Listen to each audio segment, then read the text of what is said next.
Pacha pacha. Greetings from the squeaky, creaky mic stand. It's me, your guy, Oler from Bed-Stuy, right here. It's Havo, and we're live drawing session, August 5th, 2026. Imagine what streaming would have been like in 1996. Well, I guess, we already had that. We had like Bob Ross, right? So it was already a vibe. We already had that vibe. So, hope you all are doing well. What's up to everybody in the chat? What's up to everybody that's watching in the future on the VOD? Appreciate you all the same. Today, I would like to try something if it is feasible. If not, then I'll just continue this piece right here like we was working on yesterday. But what I would like to do for this particular stream, if you're familiar with Whose Line Is It Anyway, you know how they do like the improv sections where it's like scenes from a hat and they come up with different scenarios and shit like that.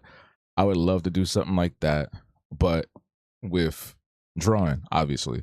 So I would love it if the audience gave me some topics or a theme or characters or something that I could like kind of freestyle on and see if I can really pull it off. If not, it's just gonna look crazy.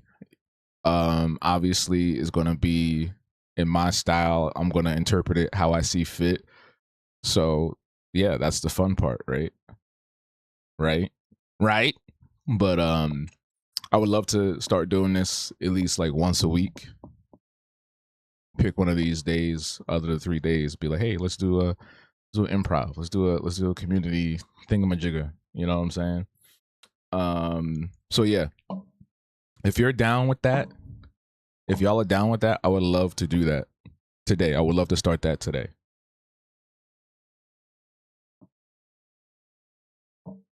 Happy little trees, happy CHAIRTEENTH. Oh, is it that day already? Is it? Oh my God. Is it Montgomery Brawl Day? Is it really? Oh my God, that was so long ago. When he threw that hat up in the air. Oh my God. Classic. I think they interviewed him last year or like fairly recently, the guy. I thought that was interesting. Thought that was funny in a good way. Funny in a good way. But wow. Black history. You know what I'm saying? Black history.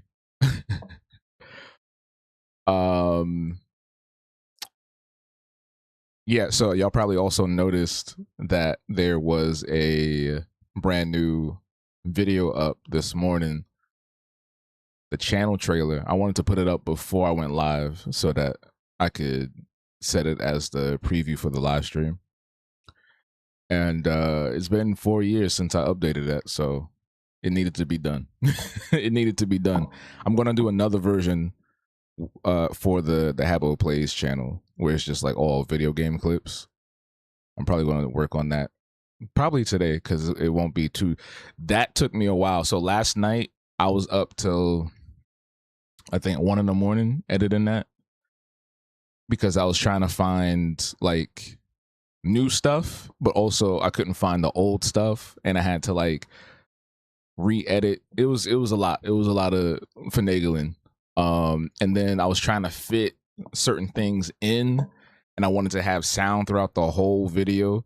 So I had to find like snippets from audio journals or whatever to put on there to kind of be an underlying, for the clips that didn't have any sound on it. So thank y'all for watching it. I appreciate it.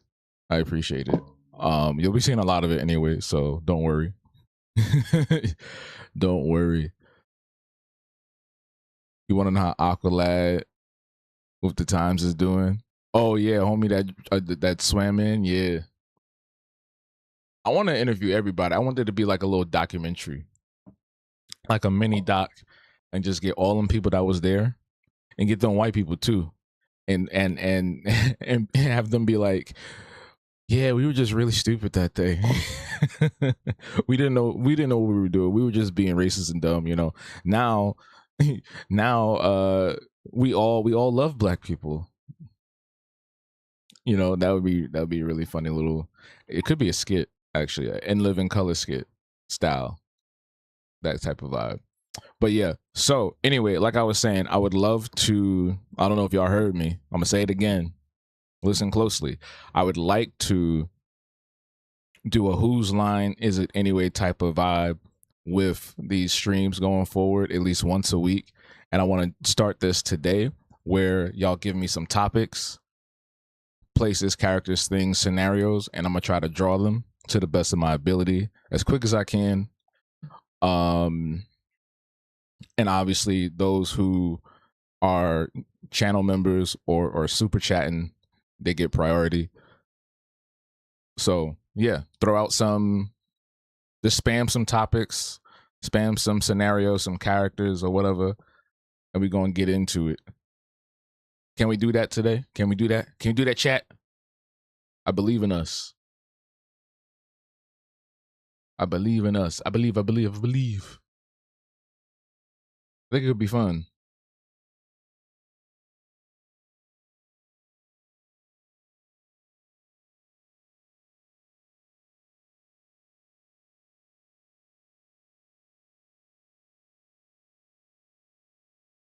Let me get this music going up too. Hold on.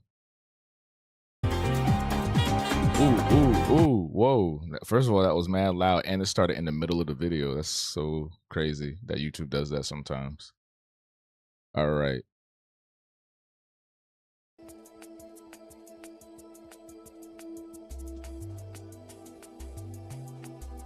All right, starts dropping some topics.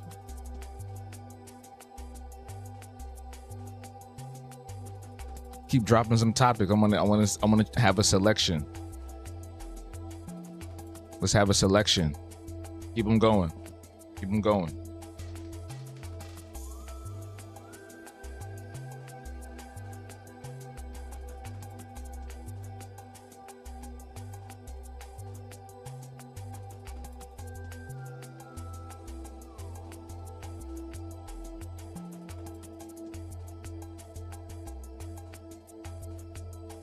Montgomery ball, the folding chair,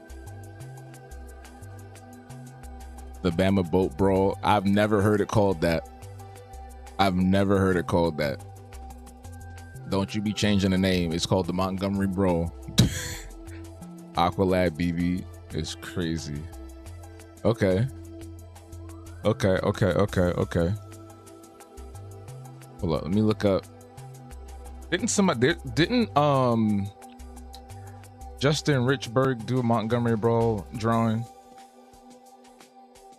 Or Real Tunes, one of them niggas? I could have sworn they did.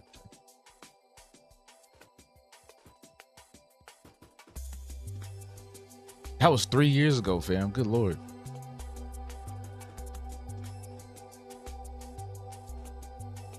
Yeah, I'm looking at it right now.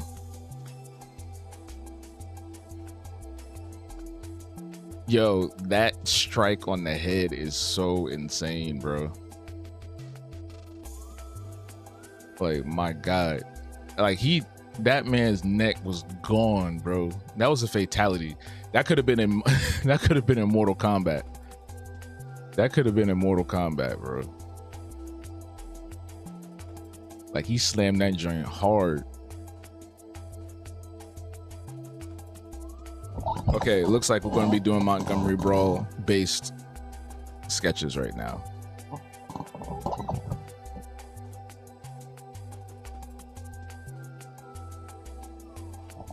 That's what we doing, because that's all y'all said. All right.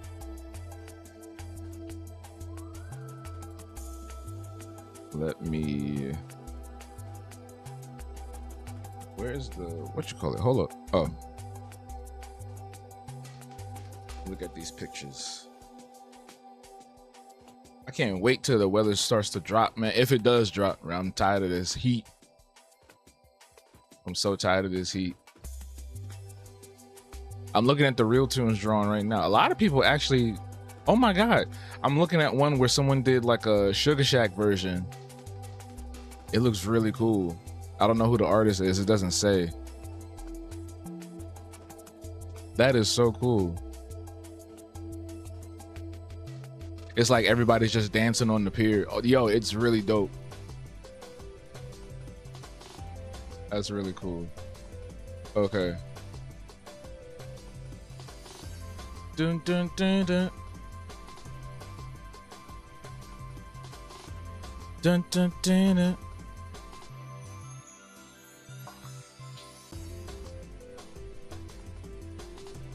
I'm trying to get it so I can look at that, the reference photo and the chat at the same time. Hold on.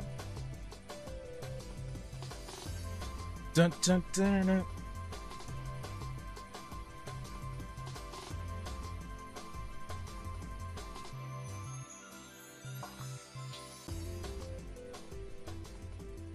We're gonna go free throw, eat throw, it, but we both.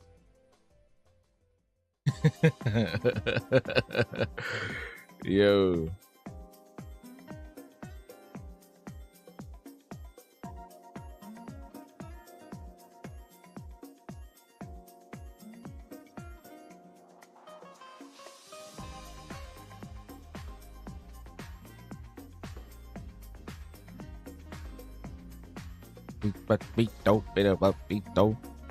This should be in Smash Brothers. This should be a character in Smash Brothers that just be whooping everybody with a folding chair.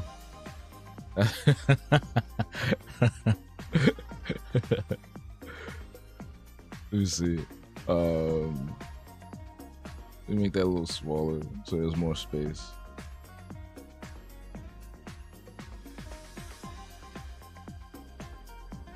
Actually, no, keep that the size it was.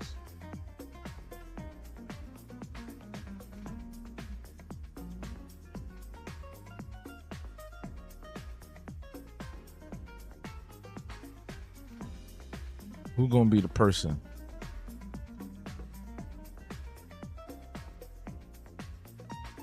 Do it's not enough.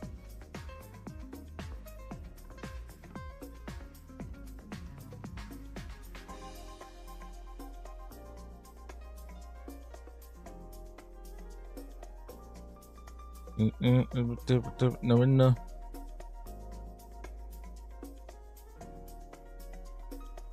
Fatality.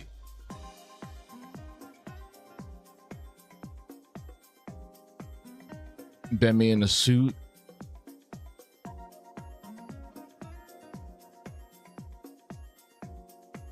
BB Lamar, Mustard Knight fighting a beat villain. Ooh, I like that one. It is too hot. It's too much. It's too merch. It's too merch.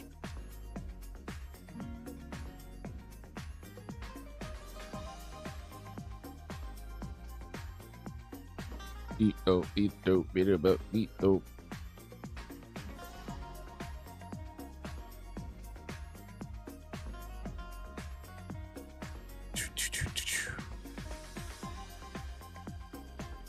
So the first one is going to be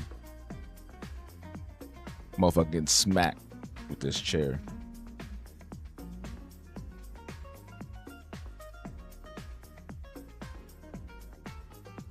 Boink. And then I'll draw Bemi in the back looking pleased by this action. She's very amused. Unlike Queen Victoria, who was not amused.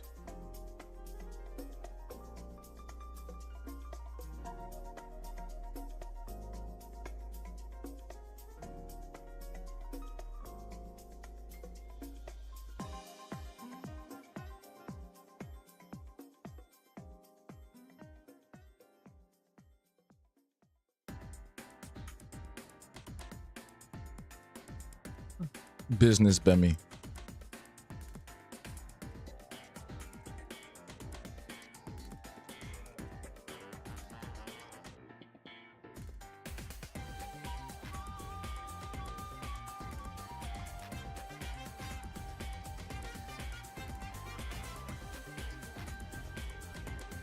Should have shades on. No, actually, no. I want to see her smarmy ass face. I want to see her smarmy ass face on there.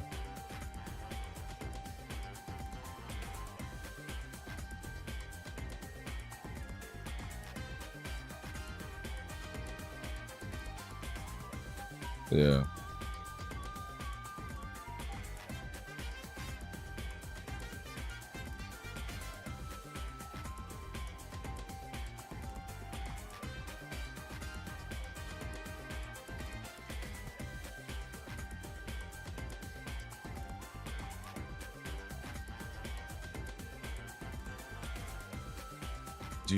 Do not enough.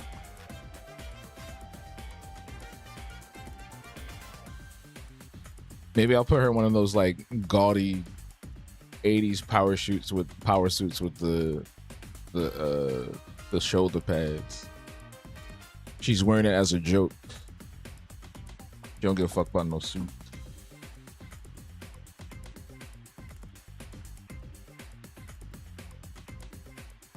She gonna have them big ones. Remember the yo, did y'all ever watch Portlandia? That episode where they did like the origin story of Women and Women First, and Fred Armisen had that doofy ass suit on with them big ass shoulders.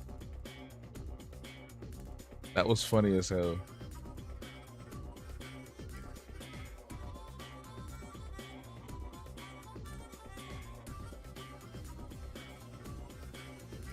Speaking of Fred Armisen, he just released a new album, and it's literally just sound effects. 100. It's called 100 Sound Effects.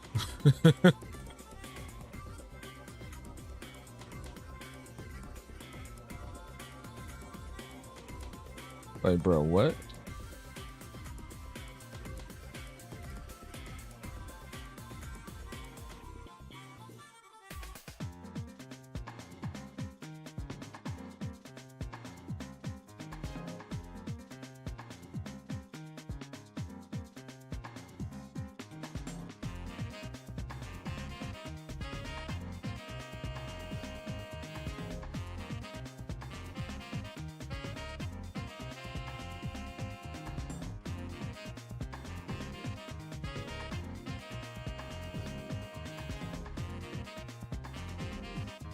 Hold on, I'm tripping.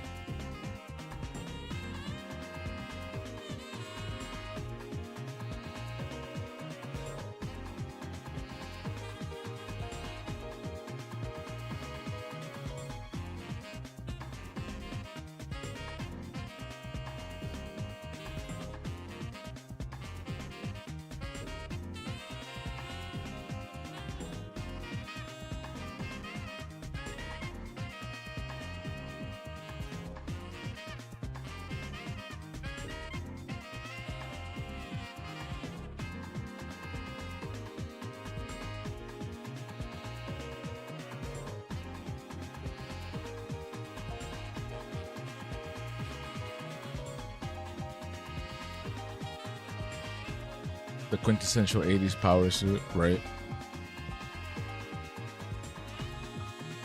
Do.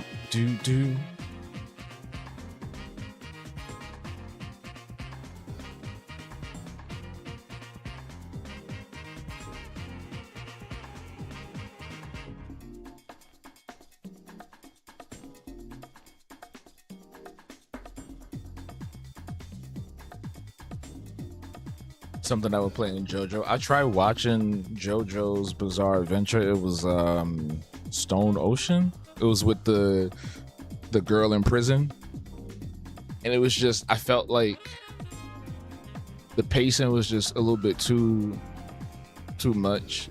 I felt like it was taking. It was something about it that was throwing me off. I felt like it was taking too long to get to the point.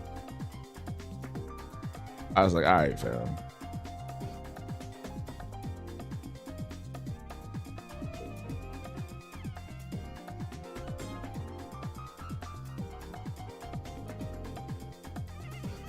Like, all right,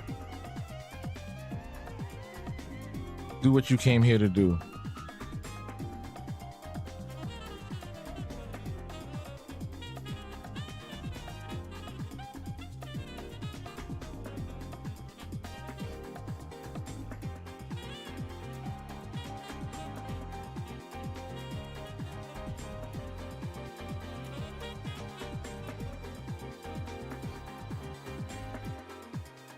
But I feel like that'd be a lot of, well, not a lot, but I feel like that's like a good number of those shows.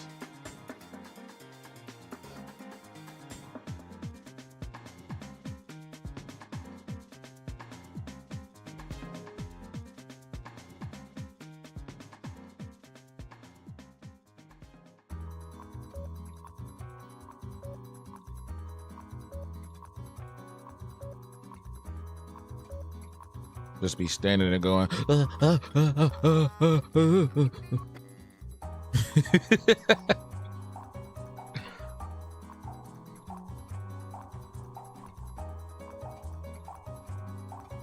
apparently it came out like years ago too. It wasn't, this is like a remake.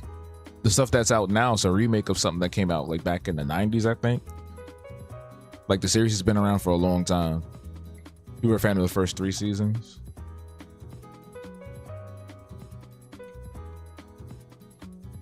But they're not connected though, right? Like they're their own individual stories.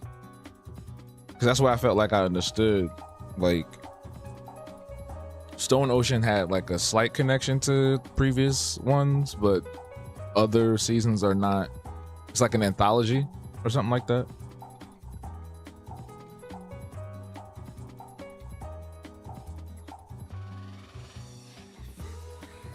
It's starting to look like C28.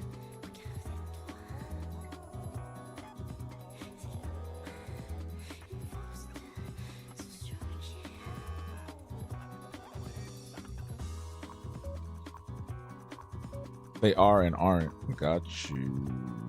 Sort of.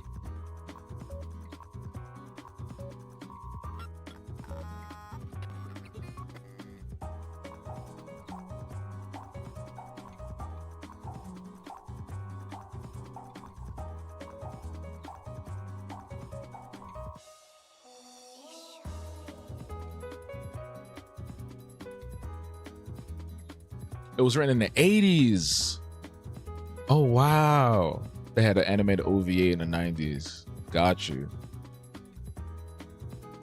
That's so interesting because I think Hunter x Hunter was also old and they did like a remake of that too. Like a lot of these shows, a lot of like the super popular ones were like remakes or continuations of older series. Which goes to show you that reappropriating your art is an amazing tool.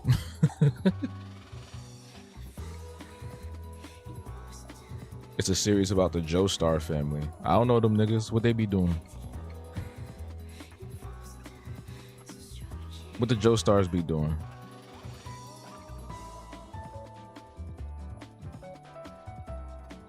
Who are these niggas? Wait, that just made me think about that clip from the Breakfast Club with Tommy Davis. It was like, who are these niggas? Who are these niggas? Please tell me y'all seen that. Please tell me y'all seen that.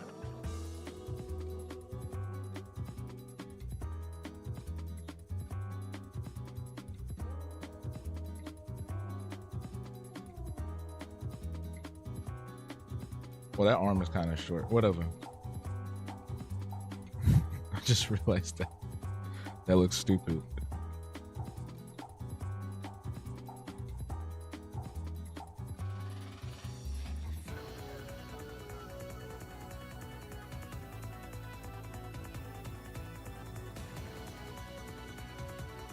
We took the chair that was supposed to be the seat at the table and destroyed them with it. They punch people. Yeah, I seen them. I seen him punching. But they got like Pokemon though. They got like spirit. The way I understand it, they all have like special abilities, and it's like a spirit that hangs out with them. And it's like Yu-Gi-Oh! Some shit. And to be punching people with their spirits.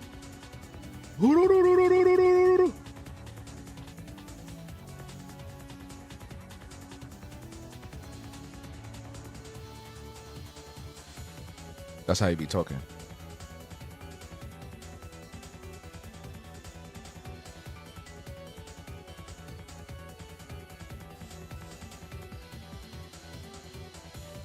You know what sound effect I just thought about? I hope I can find it. I don't know how to describe it. It's the classic Hanna-Barbera sound effect when someone gets thunked over the head. It goes boom.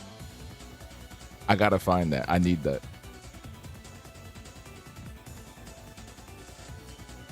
Doom.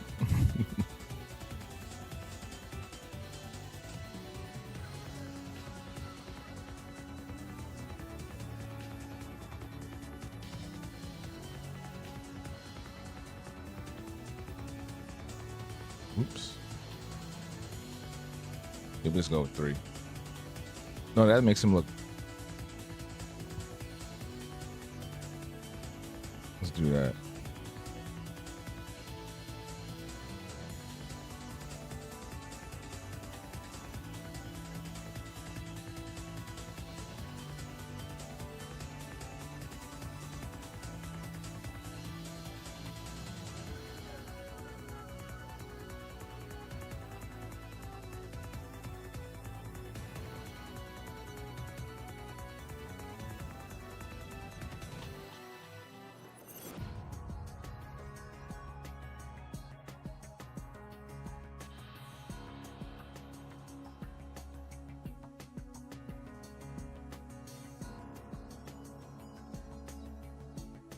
Let me see. Let me zoom out.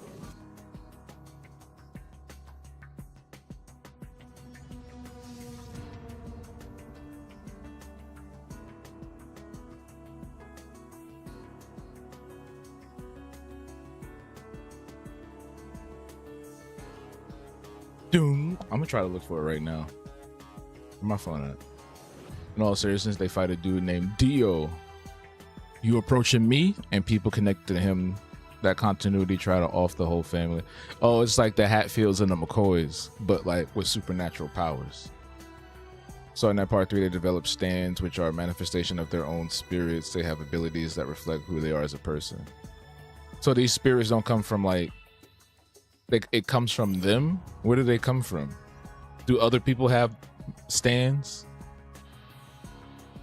Like people that are not Joe Stars or Dios?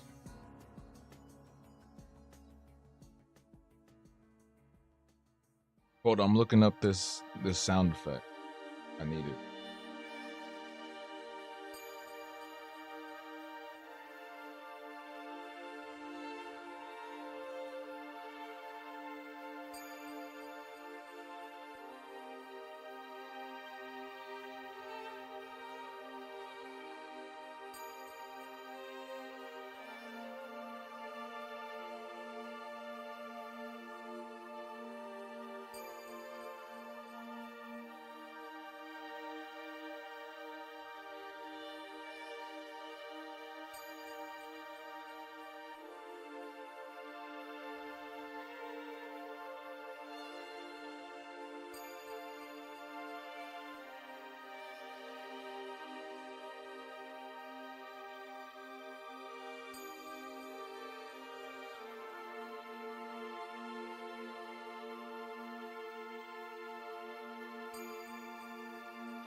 Okay, I haven't found it yet, but I did find a channel that posts all the Hanna-Barbera sound effects.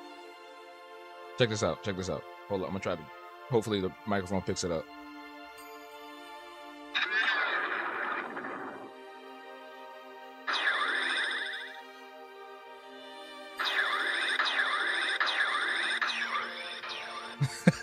Yo! Somebody really got that. By part 3, everybody has stands from your understanding. The spirits are them. They come from them. Other people who are not Joestars have them. Sometimes they are born with stands. Other people are given stands by a magical arrow. What the? What?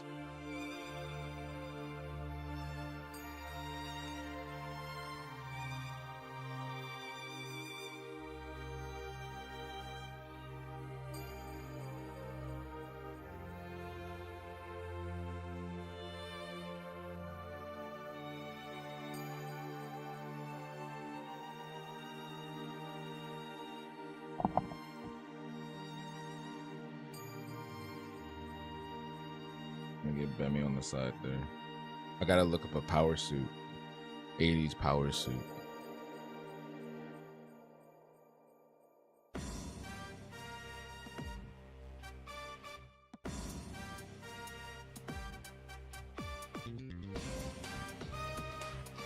Oh, Jesus Christ.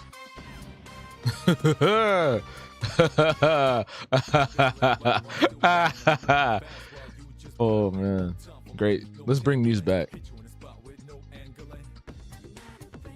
Let's bring these back.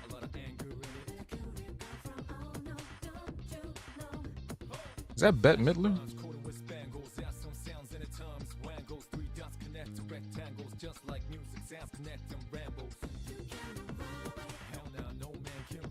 Oh, this one's kind of fly.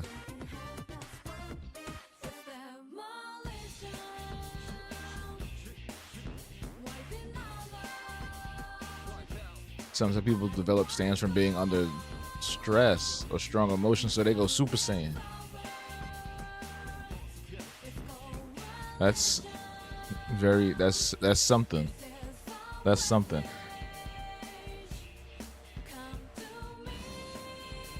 I love how Japanese cartoons just be doing anything and people are like, yeah. Yeah.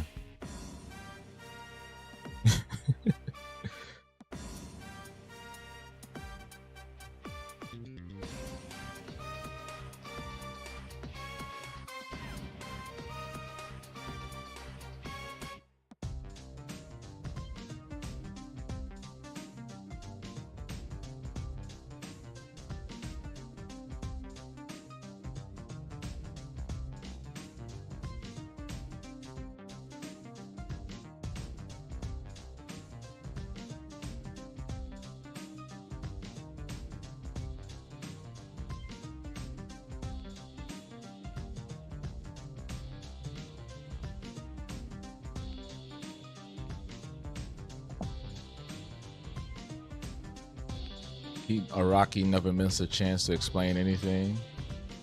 You'd be watching the show for the soundtrack. Well, I know that one thing, the ding ding ding ding ding ding ding boom boom boom boom boom boom boom. That's like an actual, like, real song, right? Isn't that a real song where it'd be like to be continued? We need to get some House of Dragons fans in here, bro. I be wanting to talk about it.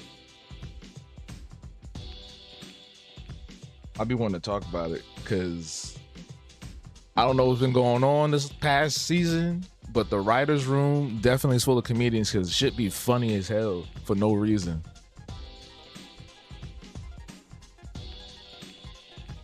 I think it's some black folks in there. I think it's Negroes.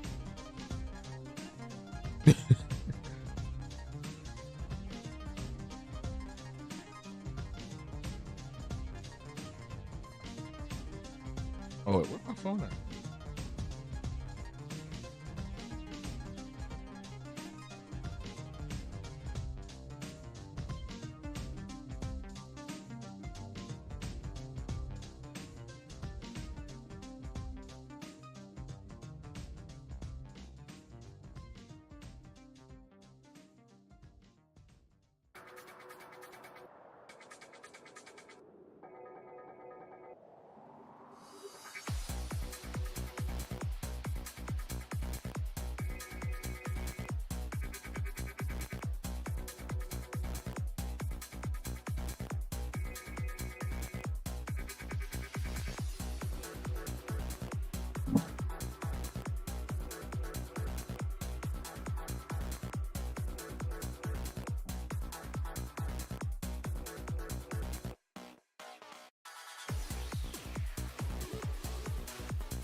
As if y'all ain't really already noticed, I love the show. I watched it because it was funny. Got into it because of the story. They play Freaking Love You in one part.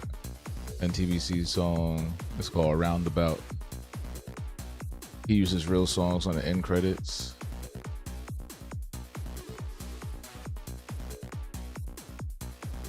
Is it tamer than Game of Thrones? Yeah, I would say so. Game of Thrones was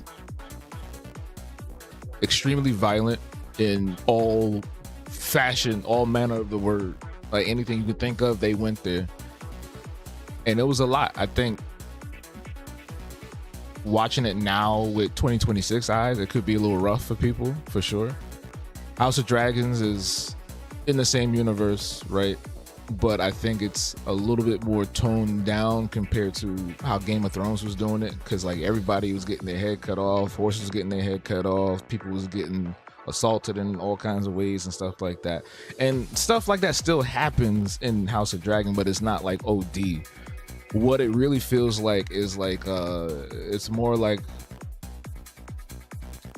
I feel like they're focused more on the character drama than the wanton violence, right? So when it does happen, it's just like, oh shit, like they saved the stuff for the big moments, right? Like you'll go like maybe 3 or 4 episodes, everybody just bickering with each other, and then one episode there's a dragon that just roasts or eats somebody, and you're like, oh my god, and then you know we back to the status quo. And it's funny. I don't know what it is, but this past season has just been really funny. Like the subtle character movements, the facial expressions, people just like the manners. I think they really got into their bag with these characters. It's just been really fun.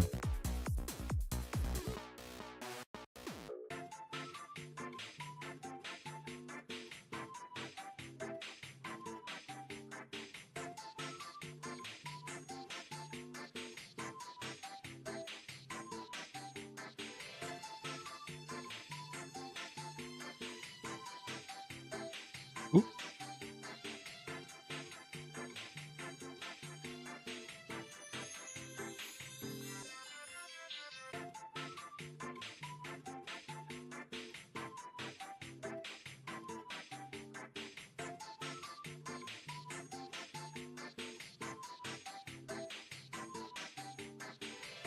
Hold up, am I looking at this right? So it's like a undershirt. I'm looking at this one suit, and I changed my mind. I didn't want to do something goofy, and now I want to do like this cool looking one.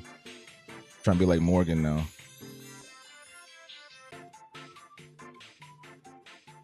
She always put my characters in suits.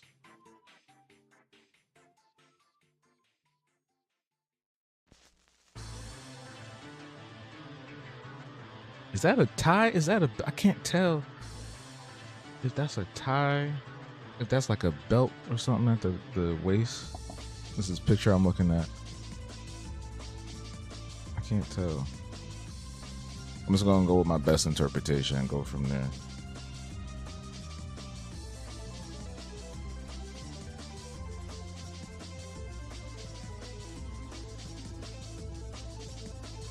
That's Final Fantasy. Beep, beep, beep, beep, beep, beep.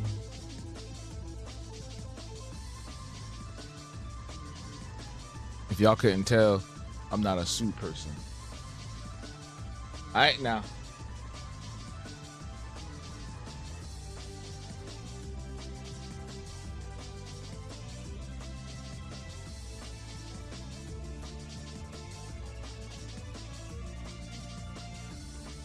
Do do do do do do do do do do do do.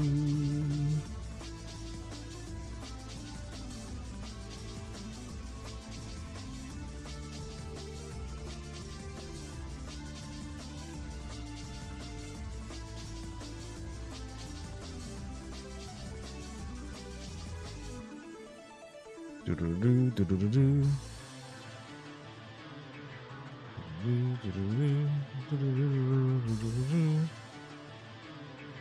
do do do.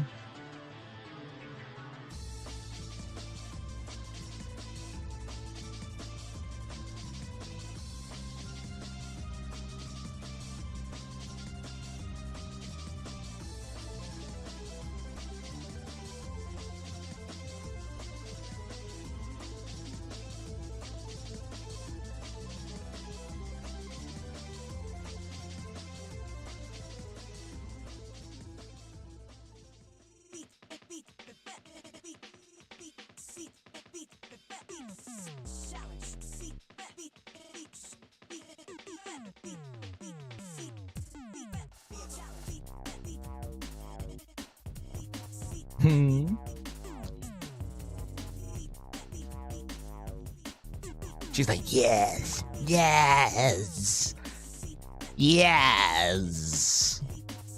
It almost looks like a zoot suit. I'm gonna show y'all the picture. I'm gonna show y'all later the picture I was looking at. You need inspiration. You are the inspiration, fam. You are the inspiration.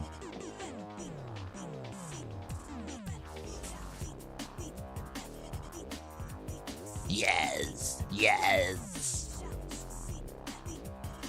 I got her sounding like Mrs. Big Head.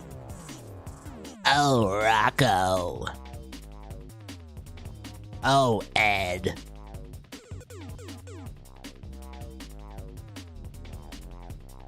Yes, hit them all with the chair. Destroy them. Destroy them.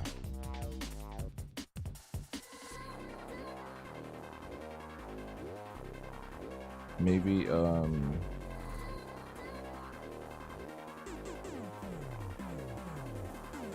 I forgot this part. There we go.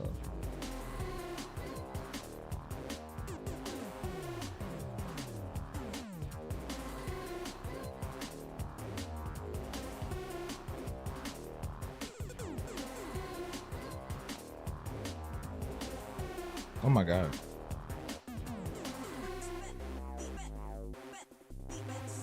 That's so sweet.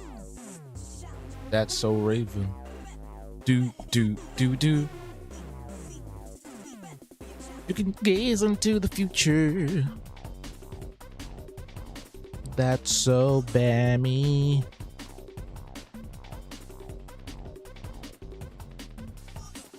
I'm looking at the boat now.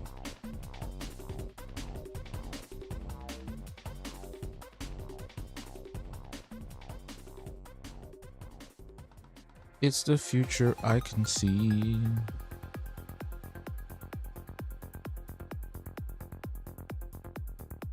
I got a question for y'all. Do y'all think that sometimes we over or hyper intellectualize everything to the point where it feels like folks are grasping at straws? I'm not one to, look away or make it seem like there isn't racial implications in a lot of different scenarios that do happen within the Black community or towards the Black community.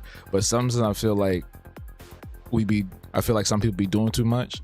There was some discourse around some new video that Doja Cat and Lotto have, and apparently people are saying that Lotto is being colorist because all of the background dancers in the music video are dark-skinned men, Black men, who are in like a subservient role, or they're like kind of just used as like property or possession, right? I haven't seen the video, but I saw like screenshots, and it looks like it's like just your typical like, I'm rich, I'm a rapper, and look at the stuff I own and look at what I can do sort of vibe. So I wonder, like, are we thinking too hard, or is it like, is there something there? Because I feel like if they didn't use dark-skinned Black men, then you would have been like, why are there white people at background, or why there are light-skinned people in the background? I don't know. I don't know. It just seemed like this person, this lady that was making this video, just needed to make some content or something. I don't know. But there could be something there. There could be something there.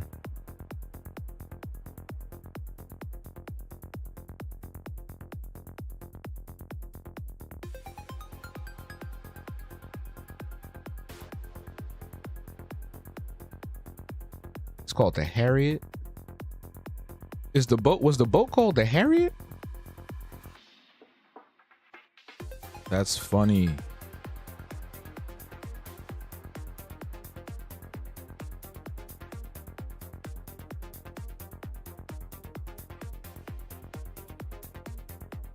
You think it has more to do with Lotto and Doja Cat? What do you mean? She in chat room showing feet.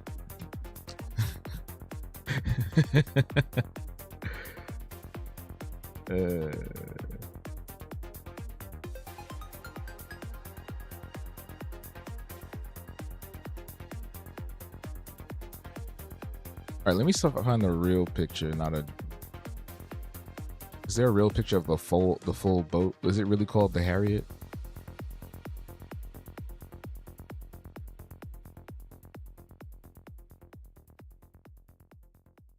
I want to get them flags in there.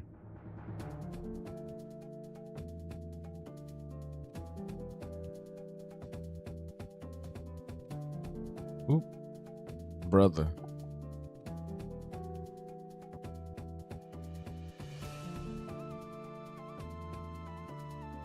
Harriet with an O. Oh, so it is, okay. I wanted to make sure I ain't know if I was tripping or not.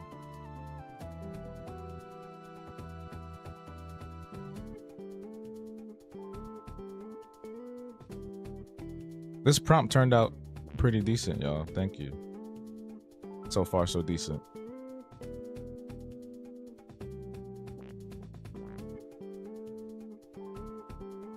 I do feel some people tend to overdo it. I do think, considering some of the context, Doja Cat's problematic history and Latto's name, yeah, because it's short for mulatto, because she used to go by mulatto, right? It could have been seen as a certain way. I haven't seen it though. Latto's rap name used to be mulatto, while Doja Cat has a rocky relationship with the black community, depending on who you ask. Right. So so y'all are saying because of who they are, it can be perceived in that way, but it may not be. And it's only looked at it in that perspective because of their history. Okay, I see what you're saying. Because I feel like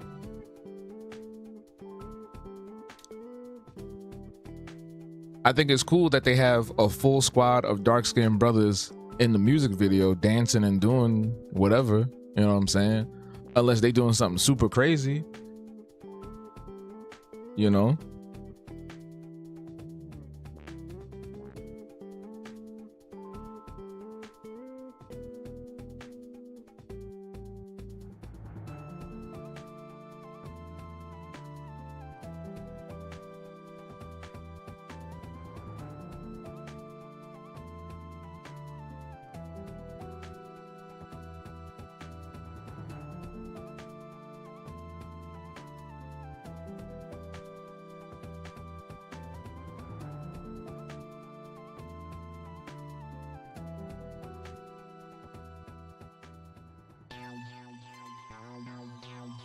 If it was anyone else, it may be a different situation, but dealing with racists, having a stage name, and then having dark-skinned men as your backups may look weird. All the comments were calling the background dancers mandingos, and that is problematic too. Well, I mean, the comments, that's whatever, right? That's just people being stupid and racist. Unless that was in the video, you know what I mean?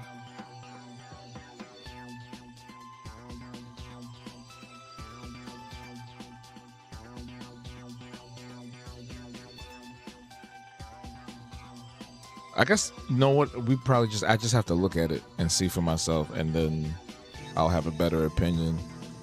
But I do find it interesting because I've seen that happen kind of often in the last year or so, where it's like, you know how there's like the anti-intellectual movement or whatever you want to call it.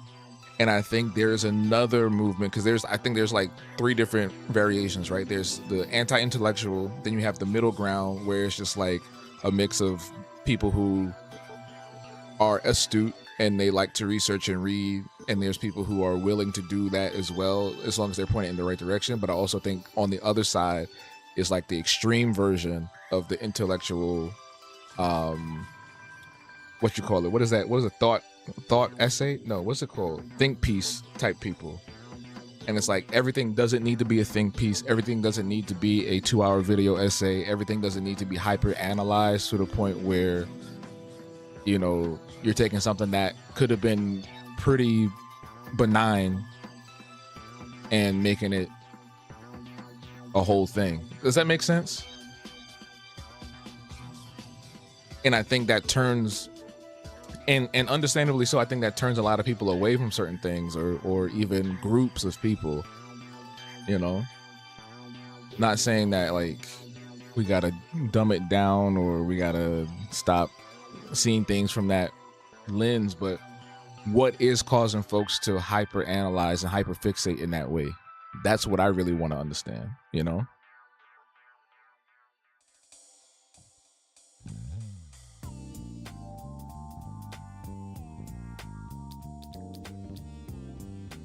I'm basing this off another, because I don't see the actual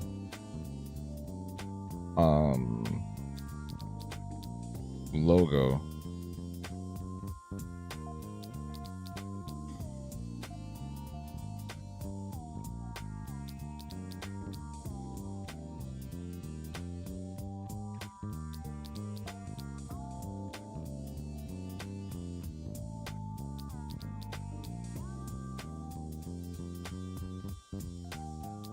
I'm gonna still write it back there, even though y'all not gonna see it anyway. Why not? Why the fuck not? Why the fuck not? It's not enough.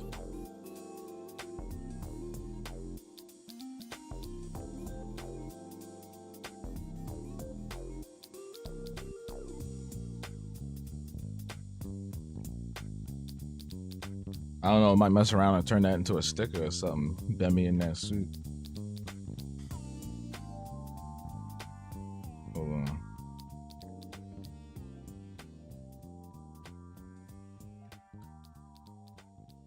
You've had people come at your work sideways because of mentalities like that. Oh, I think I remember seeing something like that. Was it on TikTok? Was it on TikTok? I think these people either have no lives or feel like they have something they need to prove. None of these arguments are usually intellectually sound anyway. They should be throwing stuff at the wall. Nah, the one I was seeing, she was just kind of like hearkening back to, you know, slavery, and she was connecting it to field and house niggas and stuff like that. It was very interesting how she was just like pulling that out. I'm like, oh, whoa, how do we get, huh? Like, how do we get here? Let me BRB really quick. I'll be back in like 5 minutes tops. Also, let me mute the music real quick. All right, BRB. Yo, what's good? Sorry to interrupt your viewing experience, but if you enjoy the work that I do, please support me on Patreon with the link below, or buy a paid subscription to my YouTube or Twitch channels. Everything that you see here is crafted and curated by yours truly. I do it all by myself, from in-person events to virtual to comics, art, videos, and beyond. Due to my radical philosophy and nature, I don't have any long-term brand deals, sponsorships, or partnerships. Everything that I do here is entirely funded by you, and I can't continue to do my work without your support. If you truly enjoy the vibes and what I stand for, please support me on Patreon or YouTube with the links below. On Patreon, I offer a deeper connection to my work through frequent behind-the-scenes updates of my creative process, early access to new and current projects like Sweaty Minds, exclusive comics, access to the VIP shop, and so much more. Plus, you get your name on BB's bulletin board. He keeps track of everybody that supports me through Patreon, YouTube, and wherever else. On YouTube, you'll get access to experimental videos, member-only live streams, early looks at new series and animation, personal vlogs, IRL live streams, and videos of NYC lifestyle and community.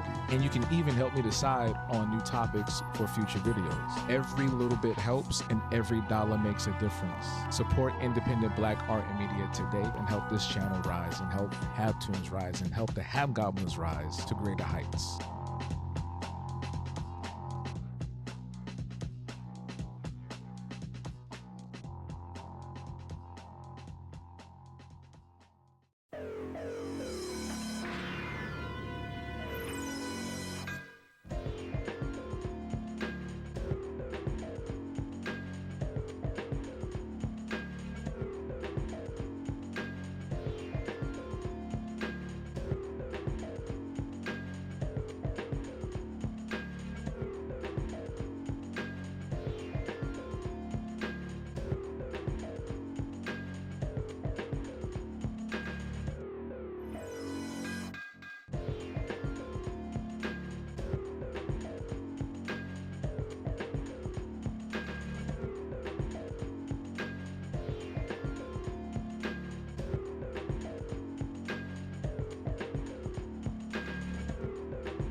pacha, pacha.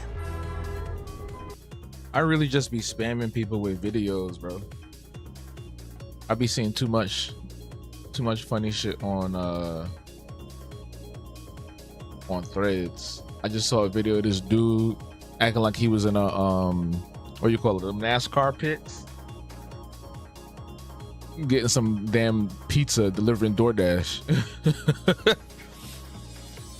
I said this before, people are afraid to look dumb, and the way literally all kinds is at an all-time low. Some people may feel they need to overcompensate by overanalyzing everything. Yeah, sometimes what's that phrase? Sometimes the curtain is just blue. Sometimes the curtains are just blue. Not all the time, but sometimes. Time after time, if you fall, I will catch you. I'll be waiting. Time after time. Time after some time. That's my shit. Is there a black version of that? I swear there's gotta be. I swear I've heard a black version of it one time.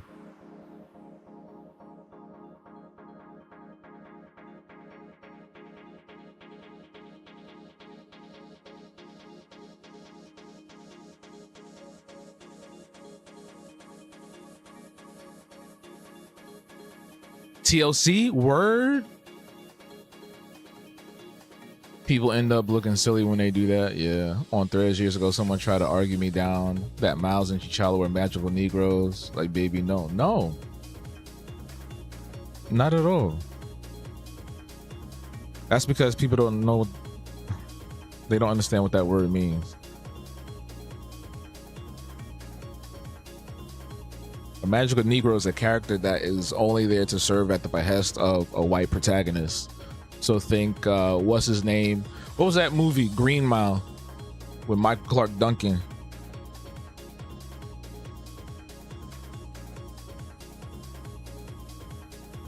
Michael Clark Duncan was like, I got you, boss. That's stupid. That's stupid. I hope you didn't go back and forth with that person. They stupid.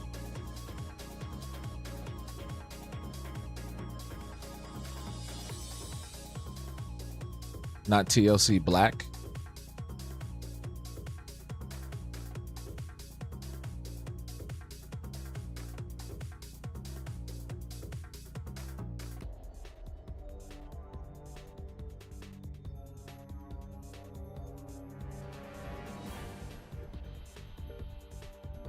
Well, he also had like, so the magical Negro, at least my understanding is that they literally are like, there is something to them that is supernatural. So like in Green Mile, he literally had powers. So I don't know if I would necessarily call Mahershala Ali's character in Green Book a magical Negro, or who was that in Driving Miss Daisy? Was that Morgan Freeman? I don't remember. But Kazam is a magical Negro. Quite literally, he is a genie, and he is the servant of a young white boy in New York. And he rapped. He also rapped. I am Kazam. I still love that movie though.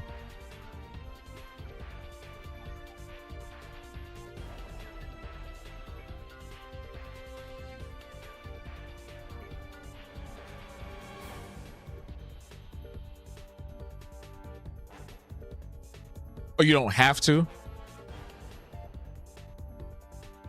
You just have to be deep spiritual. Just have deep spiritual wisdom. Okay.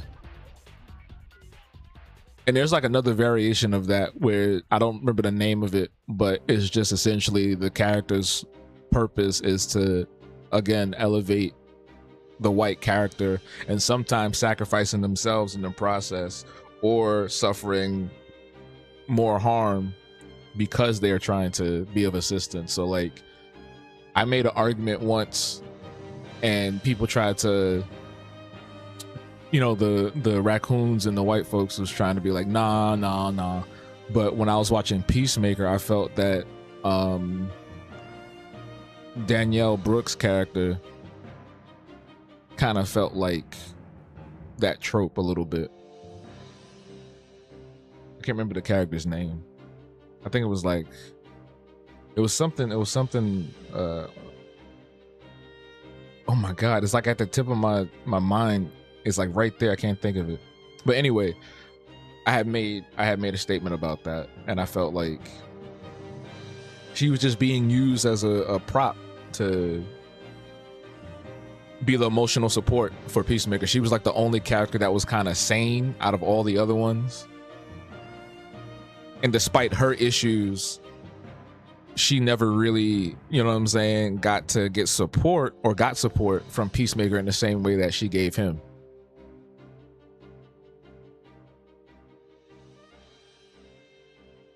And then here comes people, why is everything about race? Why is that? Why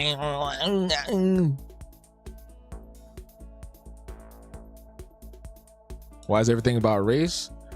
Because when we have a show that is specifically about black people, or we have black leads in a video game or whatever, then everybody has an attitude. So yes, everything's gonna be about race, because y'all can't get over it when we exist and have our own shit, or have characters in a show that just want to exist, that just want to be there.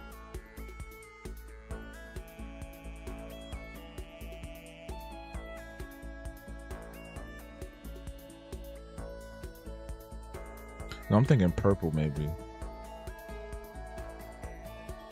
Really bright purple.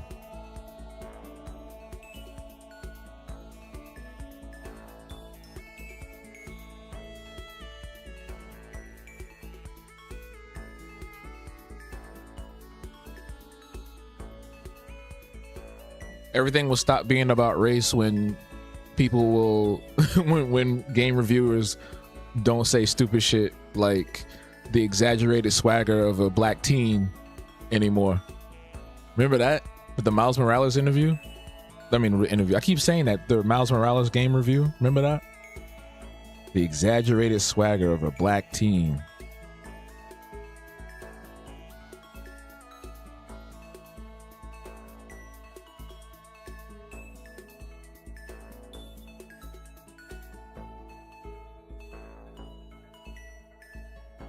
Swinging around with the exaggerated swagger of a black teen.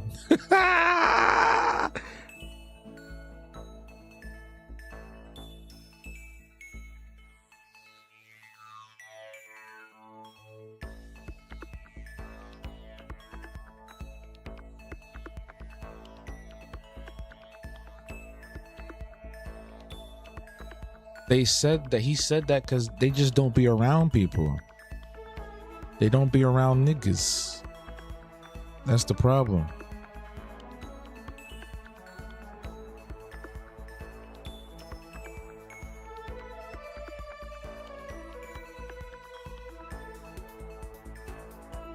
They see the exaggerated swagger of a black teen and they cross the street. They thinking that's a thug.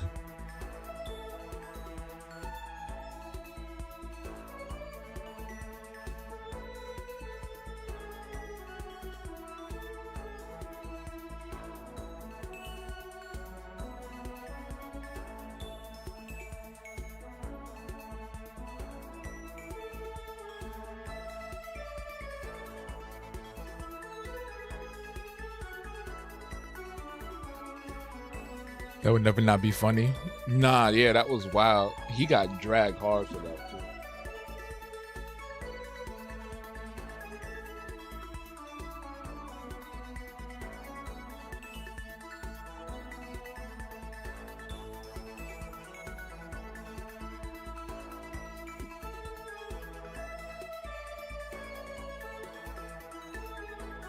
I was like, that's very dad. So I was like, who that?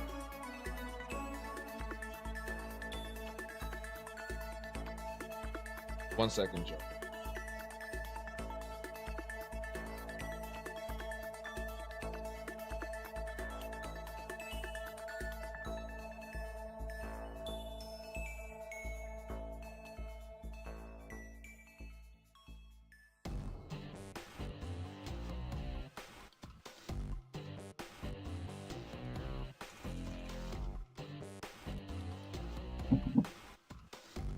Autocorrect, yeah, autocorrect be wilding with the iPhones. I've never had the issue with the Android.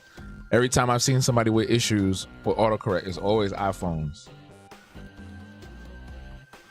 Making y'all look crazy. They're doing it on purpose. They're doing it on purpose.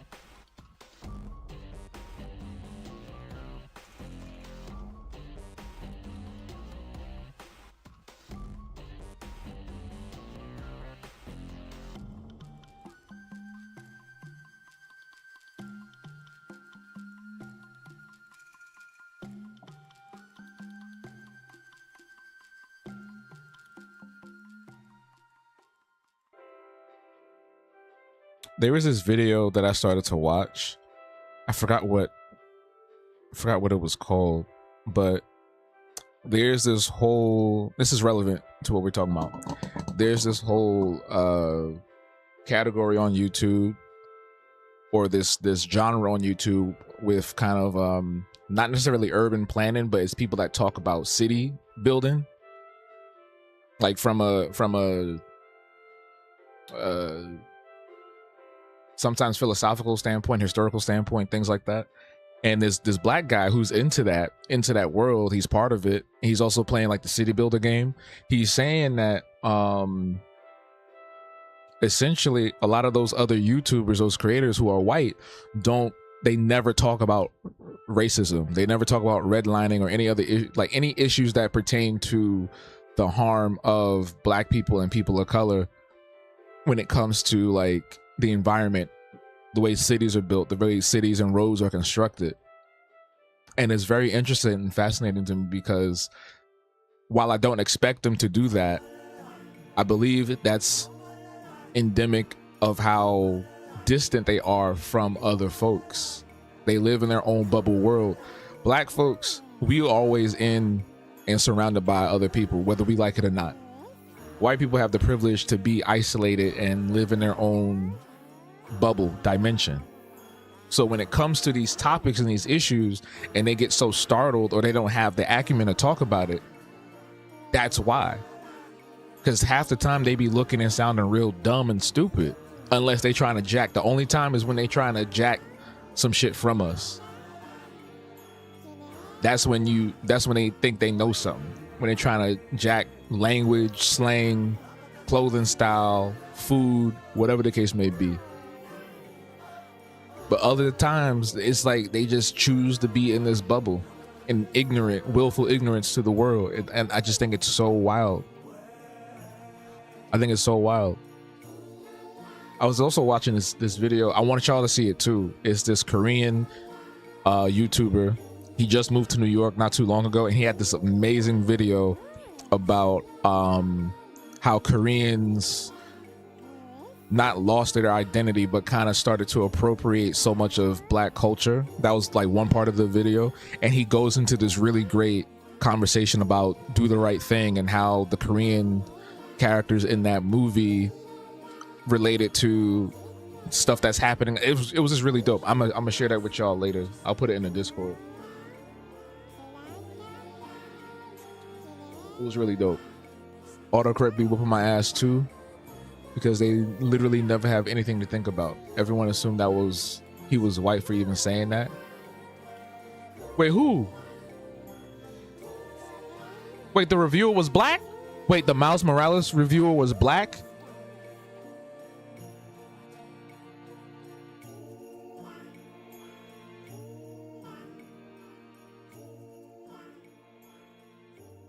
One second.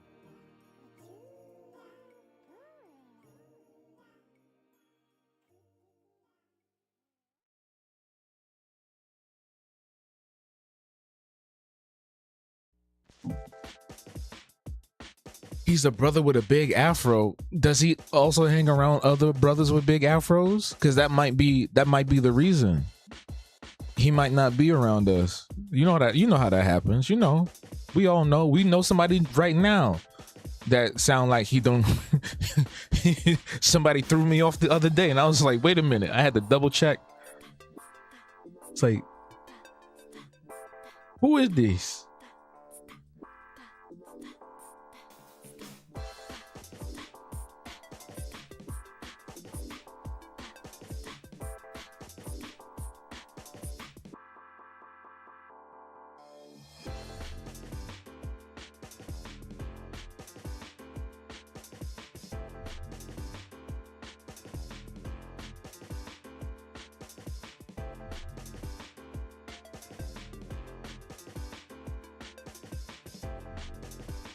Ain't nothing to hate on.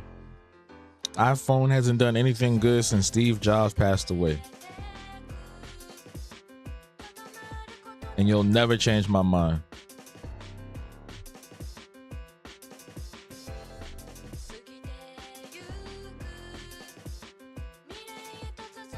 Apple got y'all. They get y'all every year.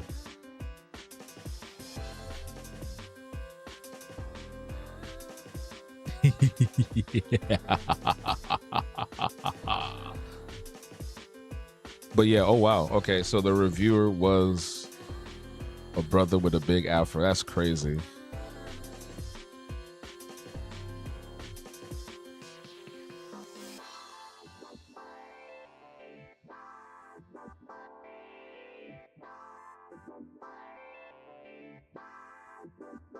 Losing y'all better focus.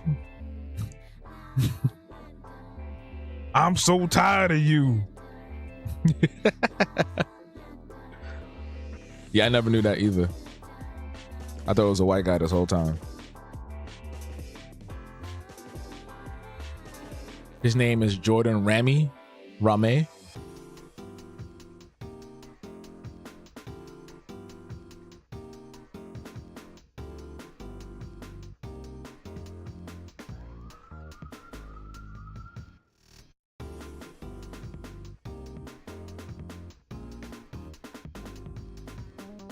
Hold on.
R.I.P. Oh, Eric Mays, yeah. You don't even see this man head, bro. He gone. Mushed. I would draw the nipples, but YouTube might be sensitive to that. So I'm a stray from that for right now.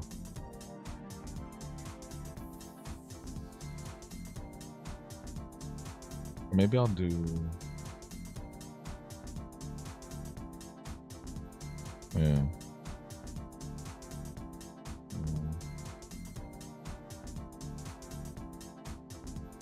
Oh wait, that's the same fucking color. I'm bugging.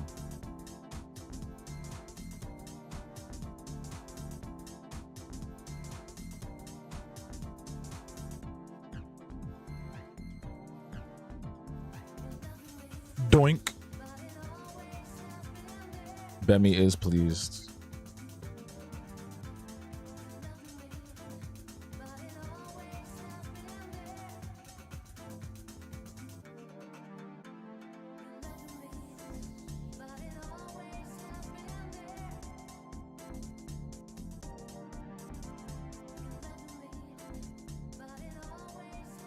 I have now officially added to the pantheon of artwork created around this historic event.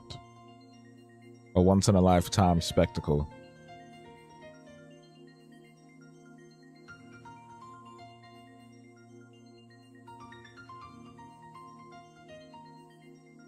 Me and you, your cousin and your mama too.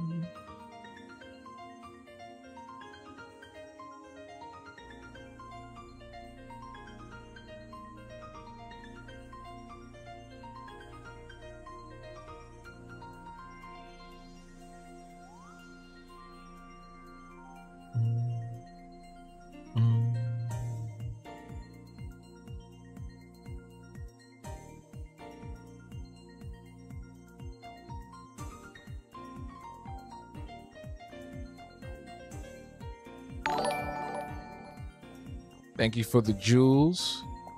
We also have, for those who are watching and lurking, we also have our daily goal, super chat goal. Click the goal, and if you can, if you want to, slide a little something there. We also appreciate anybody that joins Patreon, patreon.com/HabTunes. It's a great way to support the channel, support the vibe, support the artwork, everything that we do here. Appreciate y'all. Big Bull in the house, Big Bull in the building.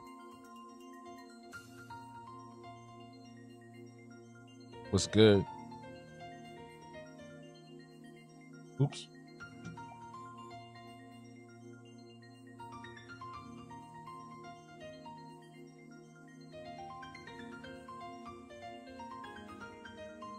Been around the world and I just smacked that light. Whoa, thank you for the jewels.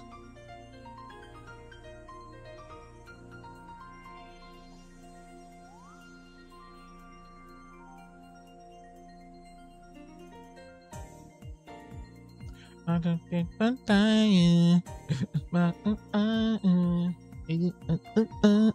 don't know why that's stuck in my head. That Apollo performance was outstanding.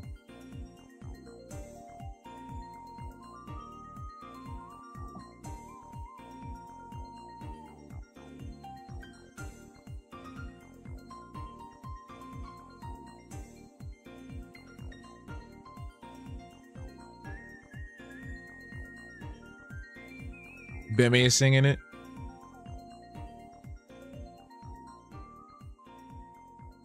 That's funny. Hold on. I need to. Speaking of Bemi.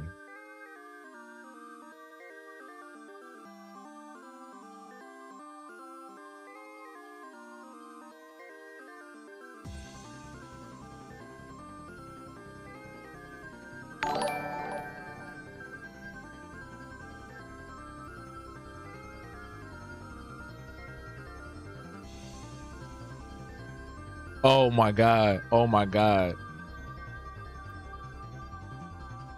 Through the wire, through the wire, through the wire. Yo, when she hit that note, bro, and they said that she was standing so far back from the mic, they made memes of that where they had her in between like the whole galaxy and the mic and shit.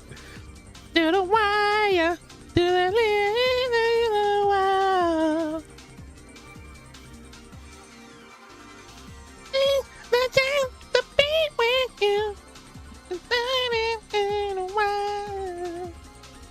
I think Shaka Khan is a witch, and I don't mean that in a disrespectful way.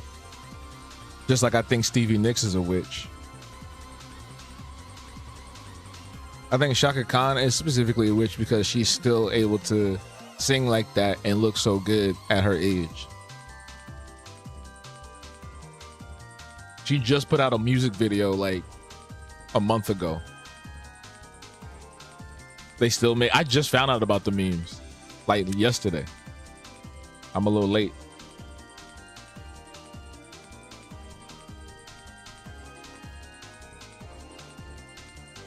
Also, I think Shaka Khan a witch because she was doing like some moon ritual shit one time on a video like a couple years ago.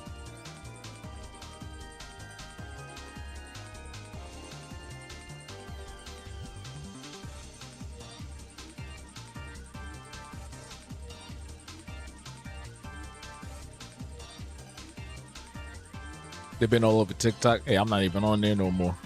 She did go crazy. She a mystic for sure.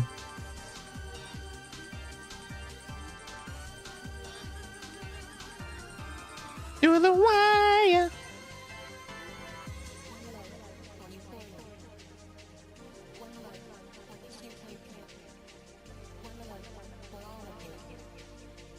To the limits of my world. All right, so next Tuesday and Wednesday, I have to leave early. So around like 10:45. I'm just letting y'all know ahead of time. I'll let y'all know again. I got a thing that I need to do. But I'm still going to be on at 10 o'clock.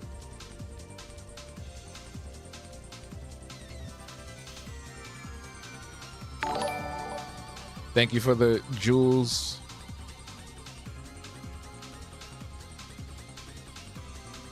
Nah, low-key, the other day, so I had deleted all the apps from my phone for like a week.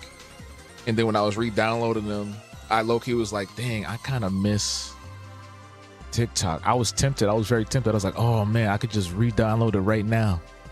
It could just be back. And then I was like, oh wait, nah, TikTok not the same no more. They done sold it. Yeah, that's the music video I'm talking about where she turns into a giant. I'm a giant. I'm a giant. I know. I'm a giant. Yeah. I'm a giant. That shit was hard. I ain't mad at a giant Shaka Khan, you feel me?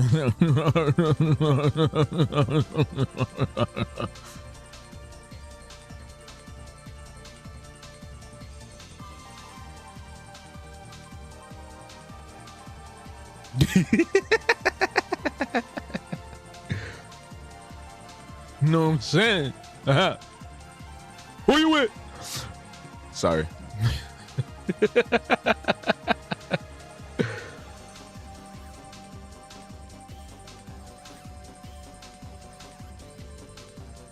I ain't scared of you motherfuckers. Tell me why Bobby Hill was watching that.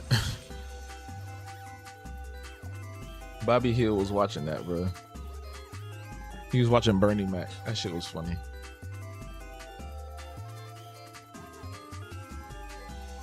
No, she aged very well.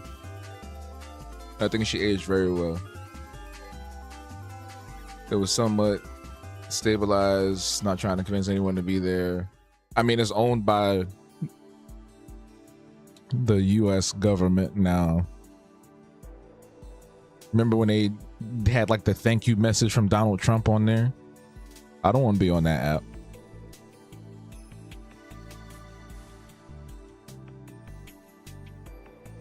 They was like, thank you, Donald Trump.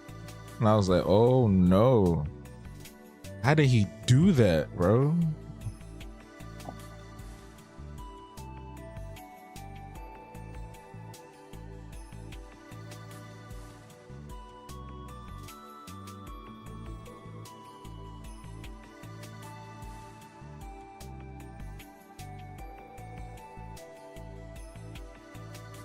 I ain't scared of you motherfuckers. Yeah, Bernie was a legend, man. He elevated every scene he was in when he was in those movies back in the day. I'da Pappy. He was great in fucking Oceans, man. I think they about to celebrate an anniversary too. The Oceans movie.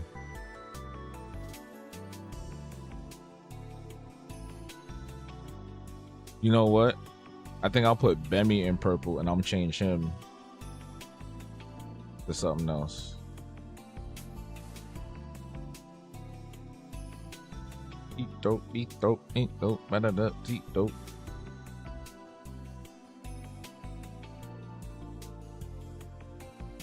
Not enough. Not enough.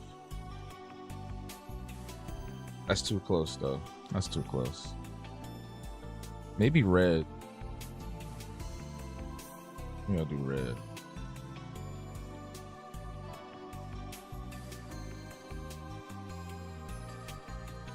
And this could be purple.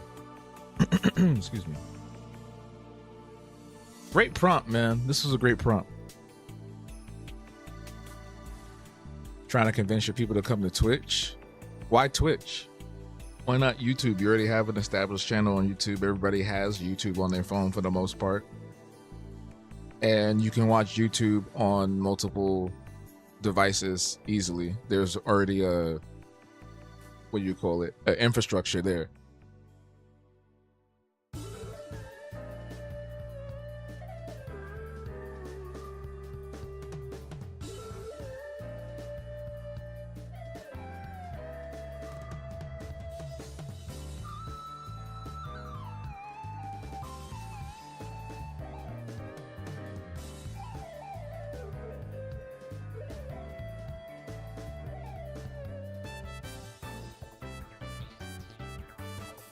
Like, it's very hard to convert people to Twitch if you already don't have it.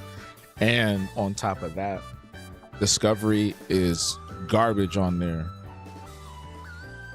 The only way to really push on Twitch is what I'm trying to work on now, is just have like a lot of clips pushing out.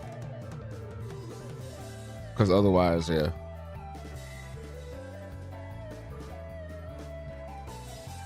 If they're bringing it up, then you need to be on YouTube. If majority of the people that that follow you and like your work say you should be on YouTube, then you should be on YouTube so they can watch you. If 20 people said YouTube and 2 people said Twitch, go to YouTube. You're already on YouTube. You already have a network on YouTube. You're connected to people on YouTube. And it creates you already are able to create a community and network on the platform itself, because you have video capability, you have live streams that turn into videos automatically once you finish streaming, you have shorts, which you already do, you have the community tab. So it's already establishing itself as a space for that natural connection and growth. Twitch is low-key a psyop to make established streamers bigger, because like you said, the reach is non-existent.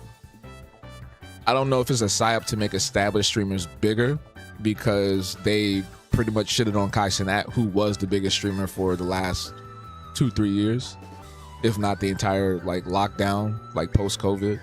I mean post-lockdown. So I don't know if that's really what they're doing, but I do know that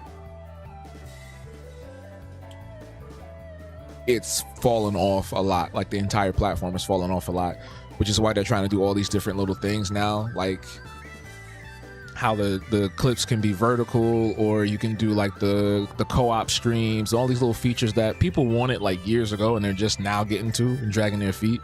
I knew somebody that worked at Twitch, and like she told me like they was just kind of like doing whatever. They was like doing whatever. On top of the fact that when I was heavily on it, like during the lockdown, and like I had that little community with me of like other creators and streamers, bro, every black person was getting hate rated for like a good amount of time, and they was dragging their feet to stop that shit and fix it.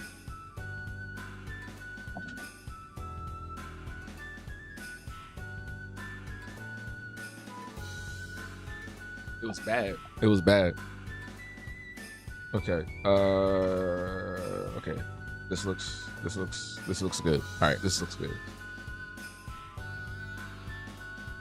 Oh, 20 people said Twitch. Oh, no, they're saying bringing up Twitch. That's why I was saying, oh, but they're not coming. Okay, that's weird then. Are these Twitch users? Are these Twitch people?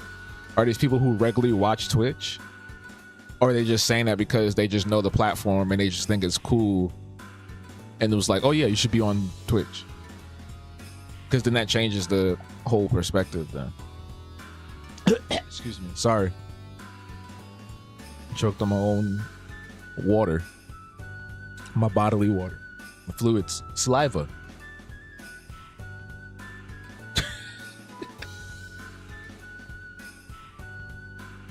I'm being stupid. Don't mind me.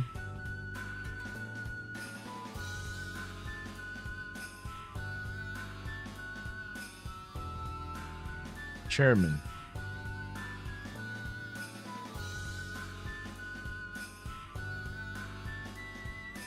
Chairman and Whiteman.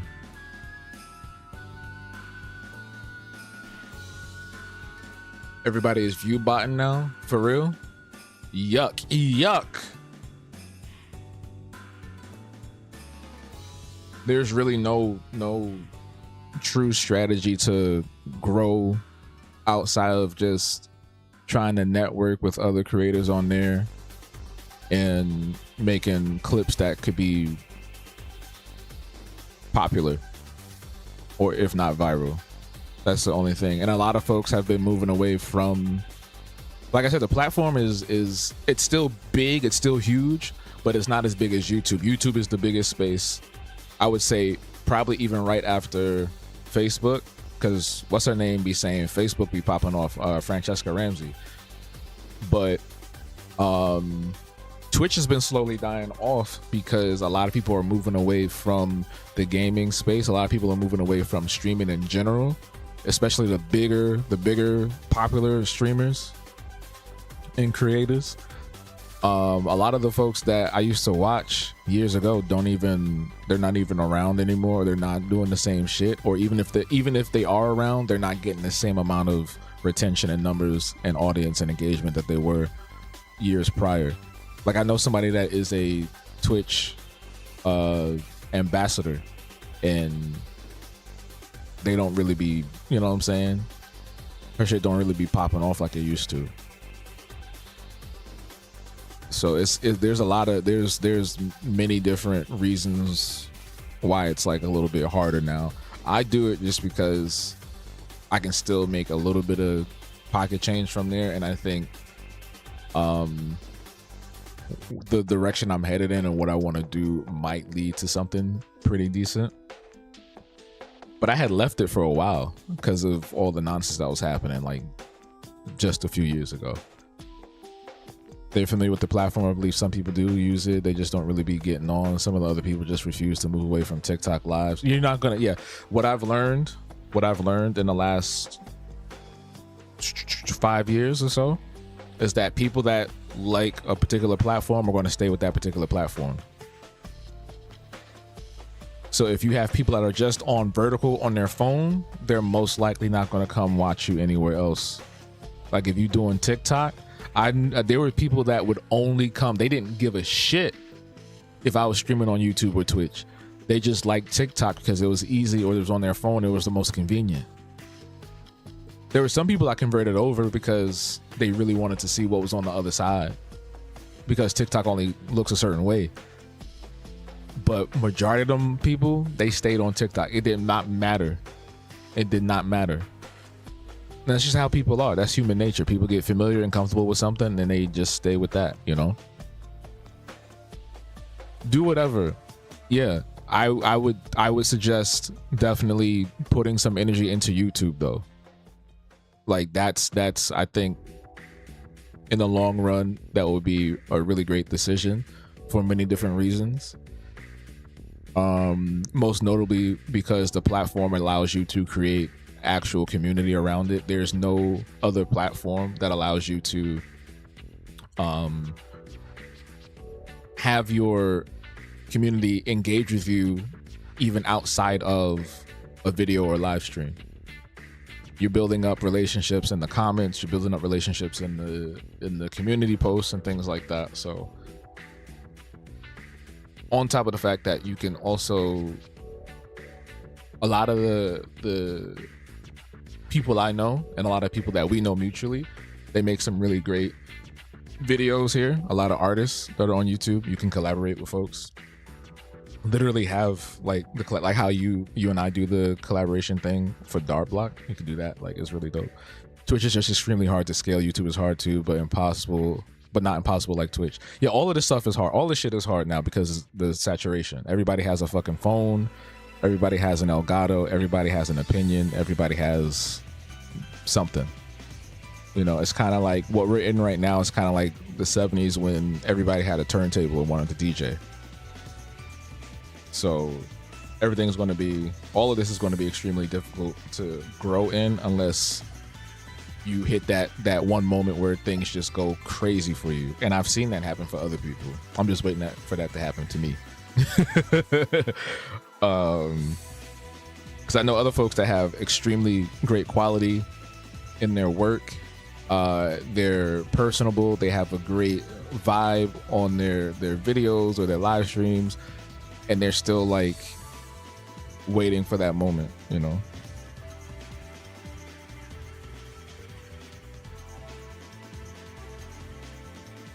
But Twitch is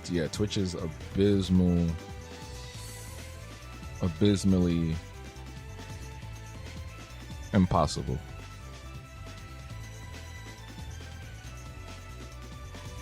And they know that.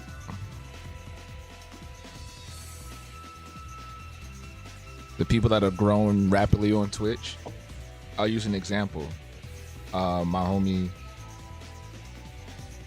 Intellectual Media, Lex Plays, her Twitch grew from, well, one, she's an extremely attractive woman, one.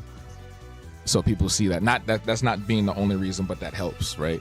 But the number one thing was she already had a massive following from her YouTube, and she converted folks to her Twitch, and people wanted to see her play video games.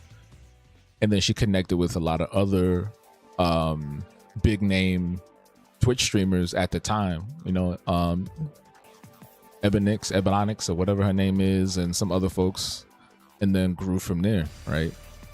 I've seen it happen for other folks too, where they're bringing in people from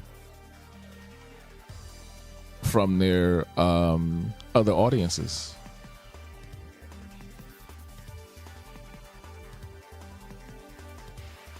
So that's one of the things. That's another thing, you know.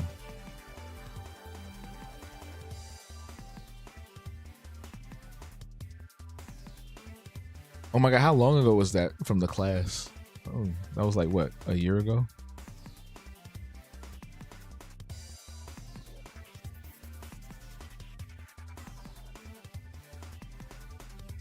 She looked like a kingpin.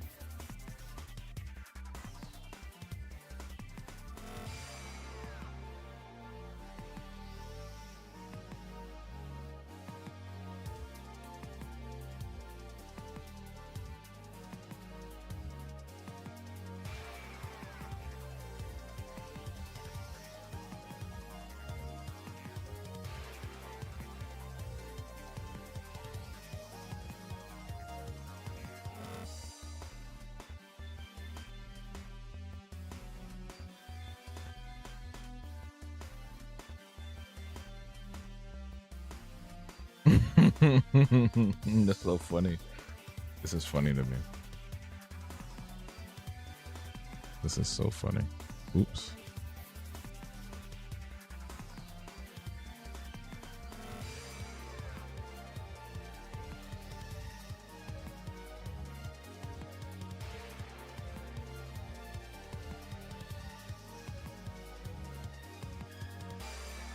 But I'm a very optimistic person, right? I think, you know, it just takes time for shit to grow.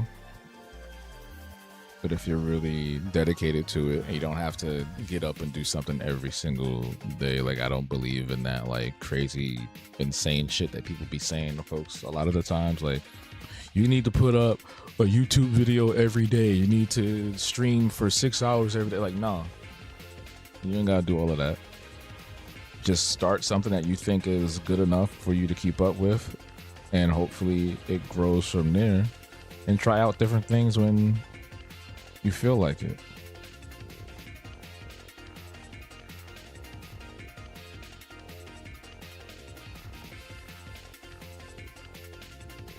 That's what I do all the time. And I'm not balling, but the little YouTube money, the little Twitch money do be helping sometimes.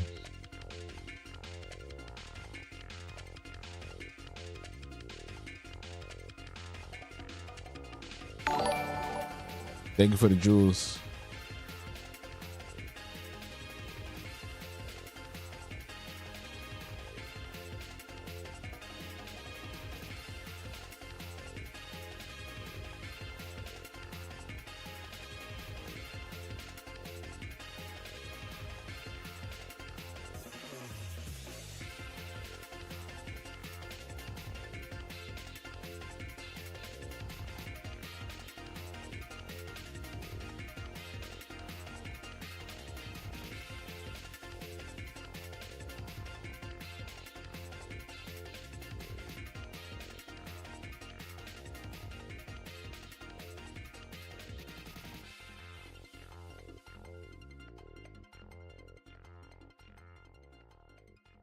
His eyes bulging out and some shit.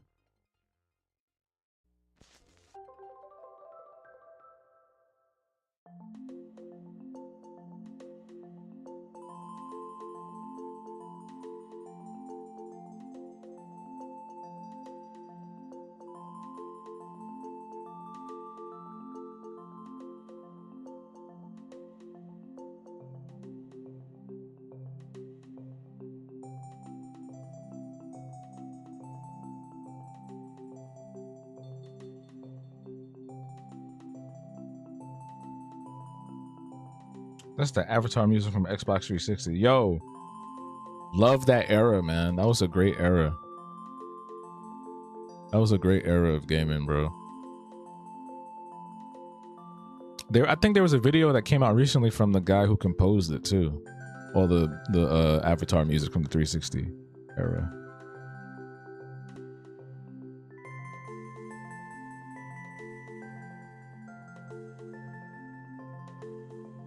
I have some animated shorts on the channel right now you can check out, actually. Bimmy looks like she's trying to sell us the boat. gonna do some Bimmy fan art. I love her suit. She's gonna have some shoes though.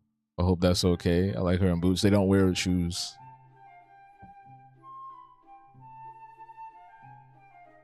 I spent too much money on my avatar when I was a kid. Yo, I'm so mad they got rid of that. They had the old avatar editor up there and they got rid of it, I think last year, and I was mad.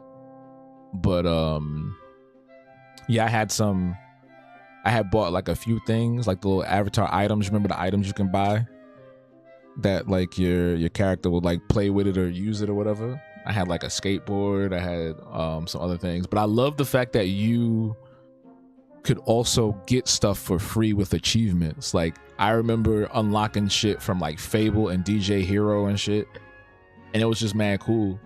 You know what I'm saying?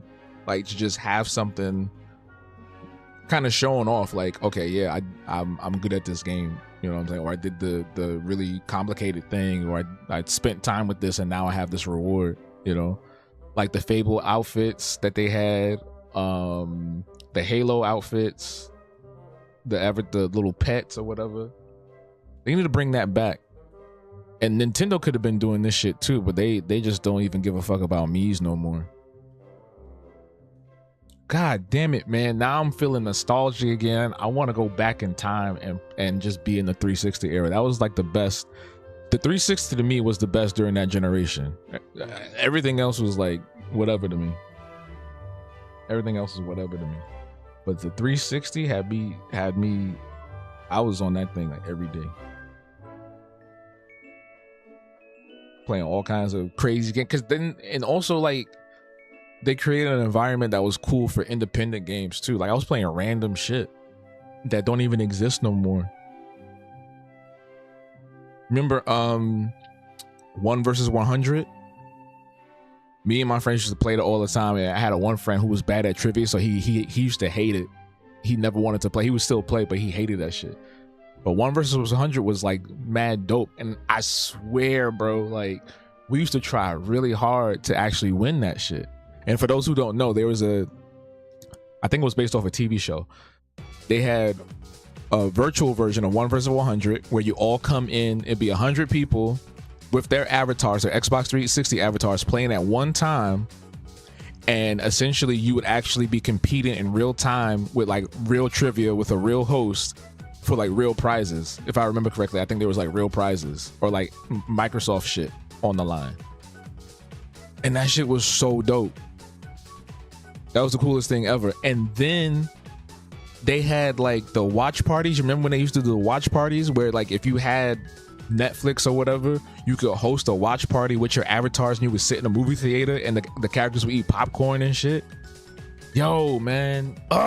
We had it good, man. They don't know, man. People don't know we had it good. Someone make a time machine. We making everything else. We making everything else. Make that. I'm gonna be in 1994. Deal or No Deal. Yeah, I remember Deal or No Deal. That was fun. I used to watch that. There was one of the girl, I forgot what number she was, but there was a black girl on the show, and I was down bad for her, as the kids say. I was down bad. At one point, I think I was just watching the show just to see her, bro. It was crazy.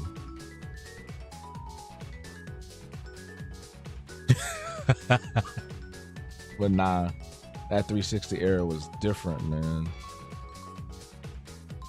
Good times. Good times.